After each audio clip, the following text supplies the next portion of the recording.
before I foraged, I was in this dumpster and I was picking through it with this woman I never met, and I go, I wonder if this stuff is organic.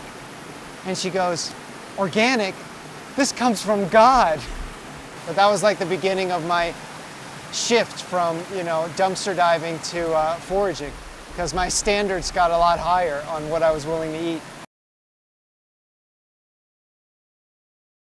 I'm Alan Muscat, and I'm a wild foods educator. I started not wanting a job. It wasn't about income. It was about, self-sufficiency. But back then, I think I had a sense that it was healthier food. Here's a real classic violet leaf here. And the ironic thing is that this will be covering your yard. If you don't put pesticide or herbicide, so you have grass, this is what you're going to get as a weed. And this is far more nutritious than grass. What's been the most destructive thing to the environment? It hasn't been development for cities. It hasn't been industry. It's been one thing that's the foundation of civilization, and that's agriculture. Why did we ever start growing food? Most of us take it as an assumption that it was progress, but it's actually harder to grow food. It's been not just the most unhealthy thing for the earth, it's the most unhealthy thing humans have done for themselves. Fundamentally, we have to ask, do we know what's best, or shall we question our habits of what we're used to eating? This is water leaf, and it's like drinking out of a straw that's not connected to anything else. The juice is already in the straw. Except you have to chew it out. It's an edible straw. This is chaga. Birds peck at this, and so do humans, because this is a medicinal mushroom. Medicinal fungus, I should say. And what you do is, unlike other mushrooms, it's so hard that you grind it, or grate it, and you simmer it, and you get something that tastes like mocha. Most people would think today that most mushrooms are poisonous and that you have to learn which few are edible. The opposite is true.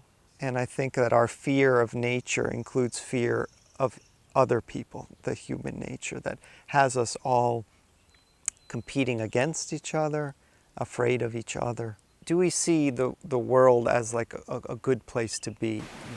Why would someone be so sloppy that they cut this and left it? It would have grown enormous.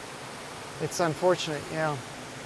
Quite literally, I think that cancer has manifest on many levels, and that it's unbelievable that not only are there parallels between the way that we build a city and we spread out and take over and put our needs as a species above all other species, but that cancer in the body does the same thing. It fails to see that when the body dies, so does the cancer. It's an epidemic that we are all suffering from on many levels.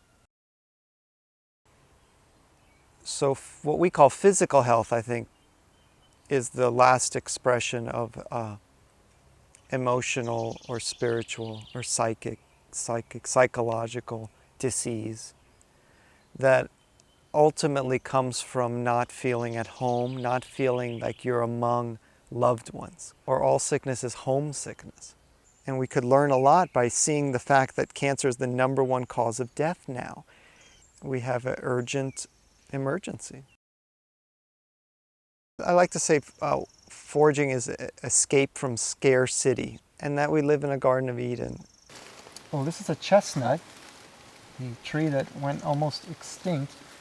You can see gigantic stumps of this tree with sometimes large trees growing out of it. It shows you how long it has lasted. A lot of our fear is of scarcity, but scarcity is an artificial creation of a money system that sort of bottlenecks abundant resources through this medium of exchange, that if you limit that, then people compete for the money, not really for the things. The idea is there is plenty of food for everyone. God's dumpster. The supermarket of the woods. It smells a little better than the dumpster.